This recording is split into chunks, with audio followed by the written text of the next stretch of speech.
हमारे भीतर जो संवेदना का जल होता है वो हरा हो जाता है और इतना लबालब हो जाता है, तो फिर हम क्या करते हैं, हम लिखते हैं, कुछ भी लिखते हैं, कविता, कहानी, उपन्यास।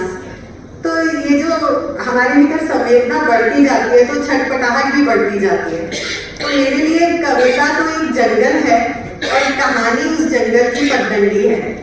तो कविता जो जंगल है वो कभी कभी पगडंडी तक आ जाता है और पगडंडी कभी कभी जंगल में घुस जाती है। तो ये जो आवाजाही है ये चलती रहती है। और कथेतर की बात करूं तो कथेतर चीजों को इतर दृष्टि से देखने की संवेदना है, तो वो भी चलती रहती है। तो मेरे लिए लेखन का कोई भी विधा हो पर मैं लिखती जरूर हूँ। और मैं हमेशा ये कहती हूँ कि जो लिखा गया पहले मैं क्यों लिखूं, एक पेड़ का उदाहरण पहले से है। तो मैं कविता से कहानी में आई, लेकिन मेरी कहानियों में नमक कम था, तो मैं कथा कहने में आई।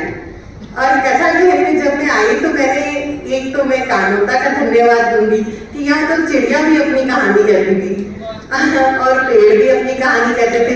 हर पेड़ का अलग आकार है, हर पेड़ का पत्ता अलग है, फूल अलग है, सब कुछ अलग है। कितनी कहानियां हैं, कितनी।